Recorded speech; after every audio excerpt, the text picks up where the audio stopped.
memberikan 5 hal kepada kita, memberikan 5 hal dan mempersiapkan 5 hal yang lain. Allah memberi sesuatu, tapi di balik itu ada imbalan atau konsekuensinya 5 yang lain. Yang pertama, la yutihi syukru illa wa qad a'adda lahu ziyadah.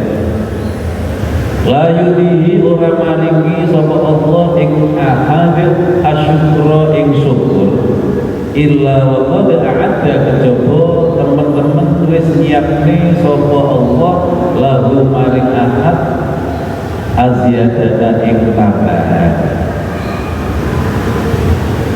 Allah memberikan kepada kita syukur. Nah, karena bersyukur maka konsekuensinya oleh Allah disiapkan ada penambahan kenikmatan. Yang kedua, wala yutihi du'a lan ora maringi sapa Allah ing ahad doa ing donga illa wa qad a'adda kejaba temen nyiapake sapa Allah lahu maring ahad al istijabata ing disembadani. Kalau kita berdoa pasti oleh Allah disiapkan, diijabahi, dikabulkan apa yang menjadi permintaan kita. Yang ketiga, wala yutihi lan ora maringi sapa Allah ing ahad al istighfar ing permintaan ampunan ing jaluk sepuro illa wa qad a'adda kejaba kali teman-teman wis nyiapake sapa Allah lahu maring akad al-ghufrana ing pangapura. Kalau ada orang yang minta ampun istighfar maka Allah diampuninya.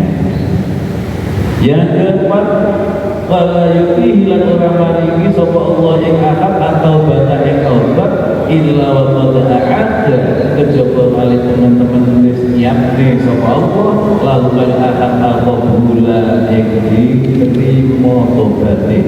Ya, ada orang yang bertobat ini akan disiapkan, diterima tobatnya, entah lambat atau cepat, entah langsung atau tidak langsung, pasti oleh Allah diterima tobatnya dengan catatan kalau tobatnya tobat yang nasuh atau tobat yang bagus.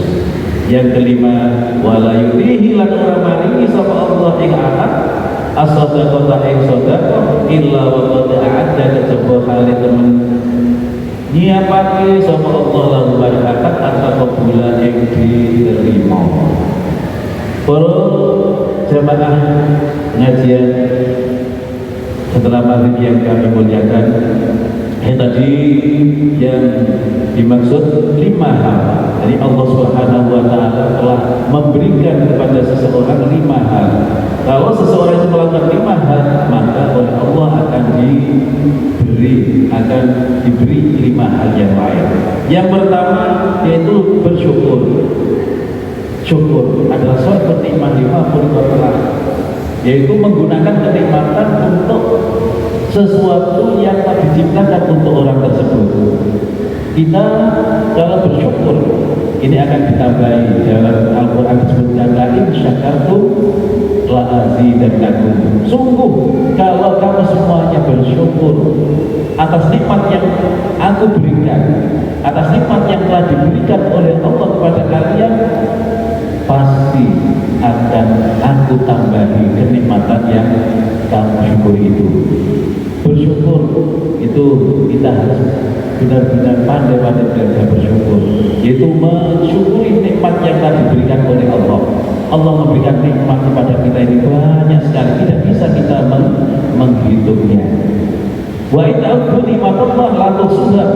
Ketika kamu menghitung nikmat-nikmat yang telah diberikan oleh Allah kepada kamu semuanya, tidak akan bisa menghitungnya karena begitu banyaknya kenikmatan yang telah diberikan kepada kita.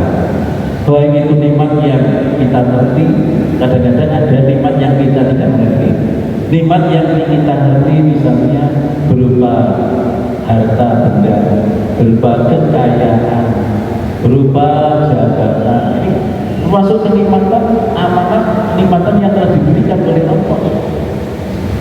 Ada juga kenikmatan yang terkadang kita tidak mengerti kalau itu nikmat, yaitu berupa nikmat sehat. Kita diberi kesehatan oleh Allah, diberi udara, diberi ini oksigen. Ini kalau dihitung ini mahal harganya. Sehat ini termasuk nikmat yang telah diberikan, dianugerahkan oleh Allah kepada kita. Tahunya kadang ini kalau kita sakit. Kalau kita sakit, ini membutuhkan biaya yang tidak sedikit, pengobatan kepada dokter, pengobatan untuk mencari kesembuhan. Ini dengan berbagai cara, dengan membutuhkan biaya yang tidak sedikit. Dan ini baru tahu bahwa kalau sehat ini tidak membutuhkan, tidak usah mengeluarkan biaya. Dan ini nikmat yang telah diberikan oleh Allah kepada kita semuanya. Ada lagi nikmat yang amat besar sekali, dan terkadang kita tidak paham, tidak mengerti kalau itu nikmat adalah nikmatil iman wal Islam, yaitu nikmat berupa iman dan Islam. Kita ditakdirkan oleh Allah sebagai orang mukmin, sebagai orang Islam, sebagai orang mukmin. Ini hakikatnya adalah merupakan kenikmatan yang amat besar. Kenapa? Karena kenikmatan berupa iman dan Islam ini menjadikan kebahagiaan, keberuntungan tidak hanya di dunia saja, tapi terutama nanti bisa kita rasakan ketika di akhirat.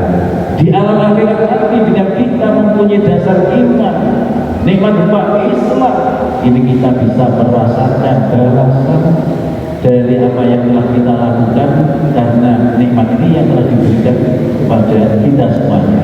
Karena tidak semua orang ini mendapatkan nikmat berupa iman.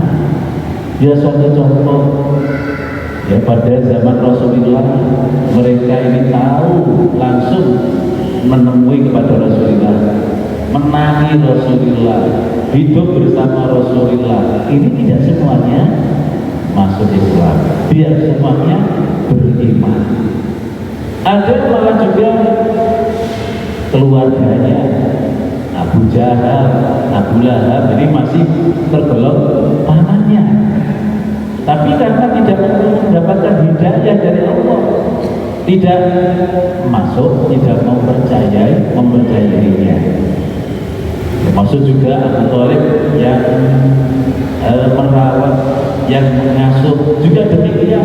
Ini juga karena tidak mendapatkan hidayah, ya, tidak mendapatkan hidayah sehingga tidak bisa masuk, tidak menyatakan masuk Islam. Jadi, adapun kita semuanya ini termasuk mendapatkan kenikmatan yang besar sekali, kenikmatan yang amat agung, dari kita syukuri. Dan syukuri bagaimana? Yaitu dengan kita menjalankan apa yang menjadi perintahnya Allah. Suatu nikmat, melakukan kenikmatan ini untuk melakukan hal yang diminta, hal yang disenangi oleh Allah Subhanahu wa Ta'ala. Yaitu apa? Yaitu melakukan ibadah. Kita melakukan perintah-perintahnya, meninggalkan larangan-larangannya, ya, meninggalkan larangan-larangannya. Nah, ini termasuk kenikmatan yang kita syukuri. Itu juga kalau kita misalnya diberi oleh Allah Subhanahu wa Ta'ala tentang harta ini harus juga kita mensyukurinya.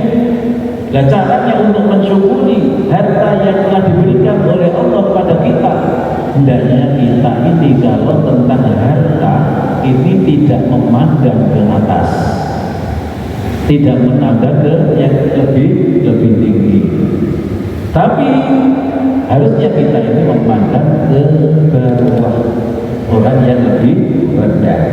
Kalau kita memandang kepada orang yang lebih tinggi, misalnya kita ingin seperti orang yang seperti itu, mempunyai kendaraan yang banyak, gedung yang bagus-bagus. Nah, ini namanya melihat pada yang tinggi, pada kemampuan kita, bagian kita oleh Allah Subhanahu wa Ta'ala ini sudah dijatah oleh Allah. Untuk itu tentang harta Ini hendaknya kita melihat kepada yang lebih bawah. Suatu contoh kita misalnya hanya mempunyai sepeda motor, umpamanya mempunyai sepeda motor, ini bersyukur sepeda motor saya alhamdulillah lebih bagus daripada sepeda motor tetangga saya yang tidak begitu bagus. Ya, yang sepeda motornya tidak begitu bagus, ya bersyukur. Syukurnya gimana? Alhamdulillah ini masih bisa digunakan untuk aktivitas, untuk kegiatan ngaji, untuk bekerja, untuk mencari maisha, daripada ada tetangga lain yang hanya mempunyai sepeda online. Nah ini punyanya pada yang mempunyai sepeda online yang begitu bersyukurnya tidak melihat ke atas tapi melihat ke bawah. Ya alhamdulillah punya sepeda seperti ini, daripada ada teman saya tidak mempunyai sepeda sama sekali. Lain lihat begini. Dengan demikian maka akan bersyukur ridho atas pembagian dari Allah Subhanahu wa taala kepada kita. Yang tidak mempunyai sepeda ya begitu. Alhamdulillah walaupun tidak mempunyai kendaraan sama sekali, sepeda online saja tidak punya, tapi diberi kesehatan sehingga bisa berjalan ke sana kemari untuk beribadah, untuk mencari maisha dan lain sebagainya, sehingga bisa mensyukuri hidupnya ini bisa tenang, hidupnya bisa sejahtera, sekalipun tidak banyak dan ketika tapi ketenangan jiwa ini adalah termasuk kenikmatan dikarenakan bersyukur. Makanya dalam hadis disebutkan la in syakartum la azidannakum. Kalau kamu semuanya mensyukuri atas kenikmatan yang aku berikan kepada kalian, la azidannakum, pasti akan kami tambahi kenikmatan itu. Paling tidak kenikmatan berupa ketenangan jiwa, berupa kesejahteraan, ya, tenang, tidak ngoyo dan tidak ngeresuh. Ini merupakan nikmat karena kita mensyukuri. Cara mensyukuri tadi dengan demikian maka akan mendapatkan tambahan banyak, ya termasuk kita semuanya ini karena menerima apa adanya sehingga akan mendapatkan tambahan dari arah yang tidak kita duga, yang tidak kita nyangka sebelumnya. Itu yang pertama, itu Allah memberikan syukur.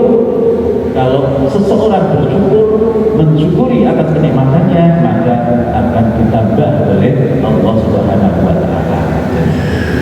Yang kedua, wala yu'ihi ad-du'a illa qad a'adda lahu al-istijabah. Doa ini seseorang kalau mau berdoa minta kepada Allah, mohon kepada Allah, pasti ini dikabulkan, diijabahi oleh Allah Subhanahu wa taala. Diijabahi, dikabulkan oleh Allah Subhanahu wa taala. Entah cepat atau lambat, kita berdoa ini adalah perintah Allah. Diperintah untuk minta. Ud'uni astajib lakum. Berdoalah kamu semuanya pada saya, pada Allah. Niscaya saya ijabahi apa yang menjadi doa, apa yang menjadi permintaan kamu semuanya. Cuma terkadang kita ini minta, berdoa seakan-akan tidak langsung diijabahi. Kita mintanya misalnya minta yang buahnya tapi diberikan. Ini sesuai dengan apa yang menjadi kehendak Allah. Karena menurut perhitungan Allah beda dengan perhitungan kita. Kalau kita minta yang buahnya, kita menjadi langsung kaya. Ini kemungkinan menurut Allah ini malah tidak menjadikan maslahat, tidak menjadikan kebaikan, tapi kemungkinan kalau dituruti langsung sesuai dengan permintaannya, maka akan menjadi madorot, akan menjadi bahaya. Maka terkadang permintaan kita kepada Allah ini tidak sesuai dengan yang kita minta, tapi sesuai dengan yang dikehendaki oleh Allah Subhanahu wa taala. Pasti diijabahi kalau kita minta pada Allah.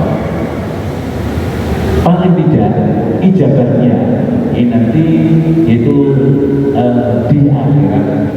Di akhirat ini pasti nanti, sebab kita berdoa ini adalah merupakan perintah dari Allah, Melakukan perintah dari Allah ini berarti beribadah. Melakukan perintahnya Allah ini berarti beribadah kepada Allah Subhanahu wa taala, mendapatkan pahala sendiri. Kadang-kadang doa ini juga itu dikabulkan ini sampai puluhan tahun. Sebagaimana contoh barusan ini ada peringatan Dzulhijjah. Ini banyak sekali peristiwa-peristiwa yang dialami oleh para rasul, para nabi yang lalu, termasuk Nabi Yunus alaihissalam. Nabi Yunus yang ditelan oleh ikan besar dalam lautan, dalam keadaan gelap, dalam susah di dalam perut ikan. Nah ini minta pada Allah, berdoa kepada Allah. Berdoa, selalu berdoa kepada Allah. Nah ini beberapa hari kemudian dikabulkan doanya. Lalu ikan ini ke tepi mati sehingga Nabi Yunus diselamatkan dari perut ikan. Ada yang sampai 100 tahun lebih baru dikabulkan doanya. Contoh Nabiullah Adam alaihissalam. Nabi Adam alaihissalam ketika mempunyai kesalahan, ketika di surga makan buah terlarang, yaitu buah apa? Khuldi. Buah khuldi kemudian disanksi oleh Allah, diturunkan dari surga bersama Ibu Hawa dengan tempat yang terpisah, yang jauh, sehingga saling mencari. Nabiullah Adam dan Ibu Hawa saling mencari, menyesal atas perbuatannya, berdoa kepada Allah supaya diampuni. Akhirnya dalam ratusan tahun itu kemudian diterima doanya sehingga diketemukan, dia bertemu dengan ibu Hawa. Ini peristiwa yang terjadi pada bulan Dzulhijjah yang baru kita peringati beberapa hari, yaitu adanya Dzulhijjah, termasuk bulan yang mulia, yang dimuliakan oleh Allah Subhanahu wa taala. Nabiullah Ibrahim juga itu pernah berdoa ketika dibakar oleh Raja Namrud, ya, karena kesalahannya yaitu merusak patung-patung yang telah dihancurkan oleh Nabiullah Ibrahim, ya. Tidak jalhat wajah batin itu batin karena salah hukum. Jadi patung-patung yang biasa disembah oleh orang-orang zaman waktu itu ini dihancurkan. Kemudian hanya satu patung yang ditinggal, itu disatukan. Alat yang untuk menghancurkan ini dikalungkan kepada patung yang terbesar. Kemudian setelah diselidiki, ternyata Nabiullah Ibrahim ini yang melakukannya. Kemudian dibakar di tengah lapangan, di tengah alun-alun. Kemudian dalam batas sampai beberapa hari ternyata Nabiullah Ibrahim berdoa di dalam api yang begitu besar. Kemudian Allah Subhanahu wa taala narukuni bardan wassalaman ala Ibrahim, diselamatkan. Tidak apa-apa, Nabi Ibrahim selamat dari dibakar oleh Raja Namrud. Nah, ini doa yang langsung dikabulkan oleh Allah Subhanahu wa taala. Apalagi yang berdoa ini adalah nabi dan rasul kekasih Allah. Sekalipun rasul kekasih Allah ini tidak otomatis langsung dikabulkan begitu saja seperti Nabi Adam tadi, sampai ratusan tahun baru diterima doanya. Ya. Illa dalam al-ijabah. Itu yang kedua. Yang ketiga, wala yutihi istighfar illa wa qad a'adda lahul ghufran.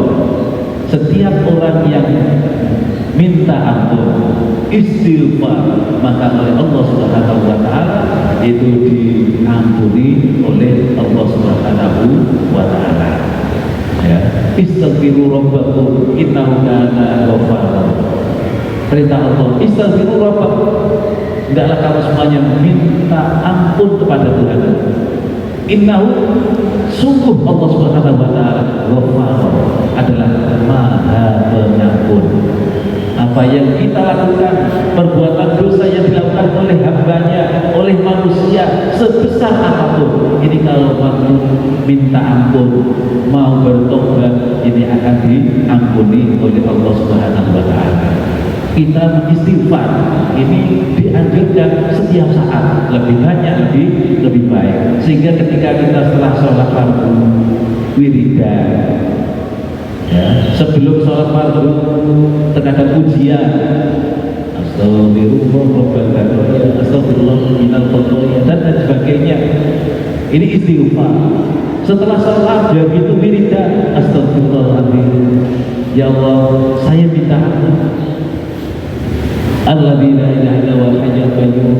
Ada yang li walidayya, minta ampun li untuk saya, walidayya dan untuk kedua orang tua saya, wa ashabil huquqil wajibati alayya, dan orang-orang yang punya hak pada saya, wa li jami'il muslimin wal muslimat, dan minta ampun untuk semua orang muslimin dan muslimat, al-ahya'i minhum wal amwat, baik yang masih hidup maupun yang sudah mati. Nah, kita setelah sholat ini selalu beristighfar, minta ampun, tidak untuk dirinya sendiri saja, tapi juga kepada orang tuanya, kepada orang muslimin muslimah, kepada orang yang masih hidup dan orang yang sudah mati. Ini merupakan amal ibadah kita yang kita lakukan ini. Istighfar ila qad a'adalahu al-ghufran, setiap orang yang minta ampun ini pasti akan diampuni oleh Allah Subhanahu wa taala. Hanya kita biasakan yaitu istighfar setelah sholat, minta ampun untuk kita sendiri, untuk orang tua, untuk orang-orang lain muslimin dan muslimah. Kemudian yang keempat, wala yutihi at-taubata illa qad a'adalahu al-qabul, dan Allah ini memberikan kepada orang yang bertaubat. Orang yang bertaubat ini dikabulkan oleh Allah, diterima oleh Allah taubatnya, dengan catatan itu taubatan nasuha, yaitu taubat yang bagus. Gimana taubatan nasuha? Yaitu setelah melakukan perbuatan yang maksiat, perbuatan dosa, berjanji tidak akan mengulangi perbuatan itu lagi, menghentikan dari perbuatan itu, misalnya perbuatan mencuri, perbuatan berzina, perbuatan termasuk juga menfitnah, mengadu domba. Nah, ini perlu kita ini bertaubat. Taubat terkadang dengan sholat, ada sholat taubat, atau juga dengan ucapan-ucapan bertaubat. Nah, ini diterima oleh Allah Subhanahu wa taala. Juga termasuk tadi yang taubat yang dilakukan oleh Nabi Adam alaihissalam, itu termasuk juga berdoa dan juga bertobat, menyesali atas perbuatan-perbuatan yang telah dilakukan yang merupakan pelanggaran kepada Allah Subhanahu wa taala. Ini diterima, entah sudah cepat atau lambat, ini pasti akan diterima, dikabulkan oleh Allah Subhanahu wa taala. Juga ada orang yang melakukan perbuatan dosa yang asalnya dosanya bukan besar, membunuh, kemudian juga mencuri dan lain sebagainya. Setelah bertobat dan taubatan nasuha, maka orang tersebut ini habis dosa-dosanya. Sebutkan atta ibu kaman la dambi minat dambi kaman la dambara.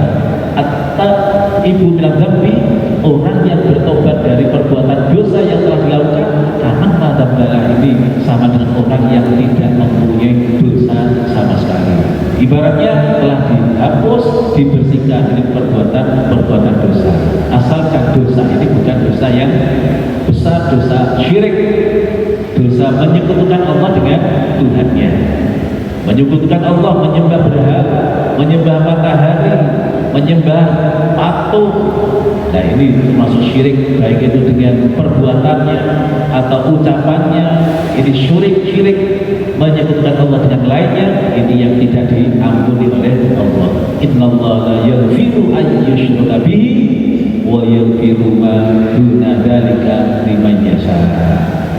Syirik ini dosa yang tidak diampuni oleh Allah. Tapi dosa yang lainnya ini akan diampuni bagi orang yang dikehendaki oleh Allah Subhanahu wa ta'ala. Ini taubat.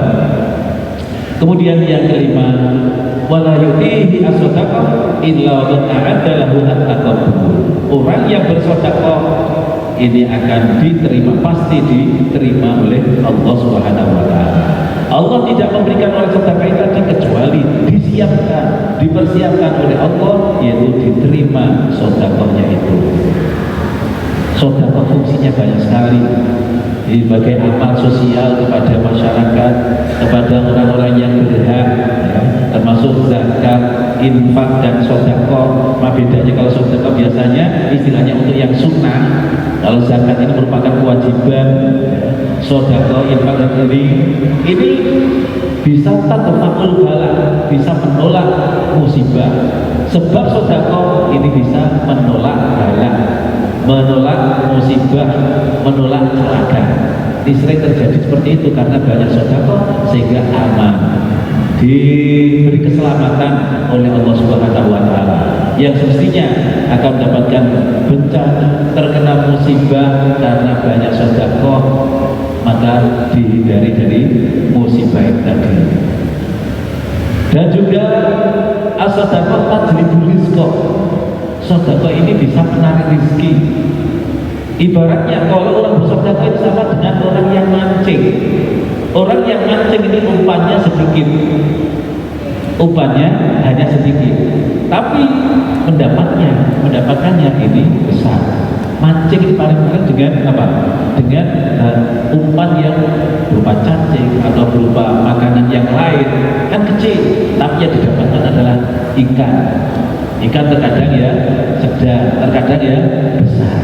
Nah, ini juga gitu dengan sedekah. Ini justru bisa mendatangkan rezeki, bisa mendatangkan rezeki. Orang yang banyak sedekah ini biasanya malah banyak rezeki yang telah diberikan oleh Allah kepadanya.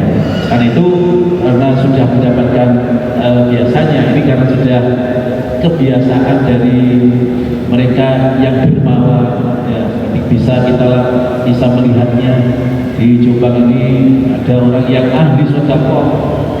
Sedekahnya sampai 1 bulan ini sampai ratusan juta.